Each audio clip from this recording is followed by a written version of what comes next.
Well, the Special Investigating Unit has secured a court order to freeze a Pretoria property linked to the late actor Presley, his spouse and several others allegedly involved in a National Lotteries Commission corruption case. The order prohibits any sale or transfers of the property, as investigations reveal it was purchased with roughly 889,000 rand diverted from a 15 million rand youth arts grant. The investigation uncovered how the grant meant for youth projects was siphoned through multiple entities, including a company owned by the late actor to buy the residential property. The SIU says its primary goal is to recover stolen funds, restore public trust and hold perpetrators accountable. Well, joining us now is the spokesperson of the SIU, Kaiser Kganyago. Thank you so much for your time. Just yesterday, we were speaking of another high-profile individual, media personality, Minnie Dlamini, who had to pay back that 50,000 rand to the SIU today. Another media personality. Talk us through essentially why the SIU has gone through the decision to freeze these properties and the investigations that has led to this. Thank you very much, and thank you to your viewers.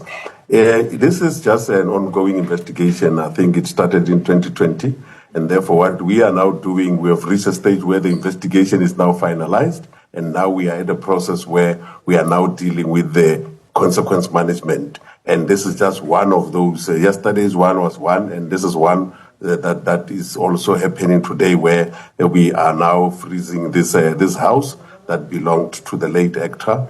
And then we are also saying to those that are remaining, you cannot use and this house and sell it or do anything with it until we have put the main case to the special tribunal in 60 days.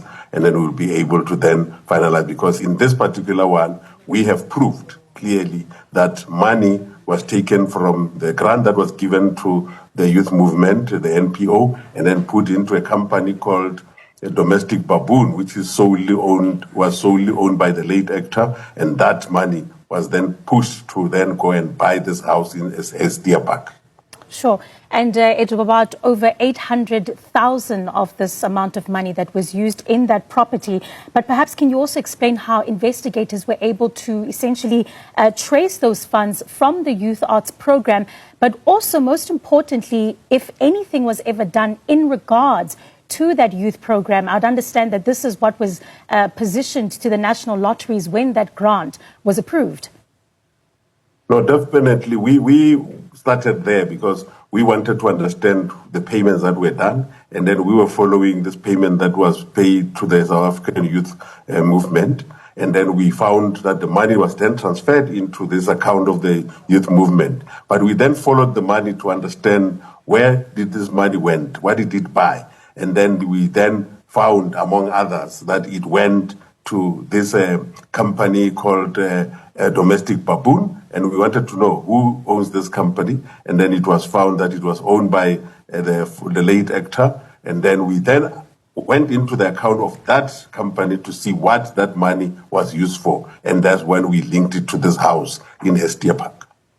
And it's been a scandal, as we spoke about it yesterday, that has been going on for some years in terms of the SIU closing in the net. But I think perhaps for this particular case, it's going to be a bit challenging, if you will, given the fact that the late actor, of course, has now passed away. How does the SIU plan to essentially hold accountability and the freezing of these assets now for his wife and his family?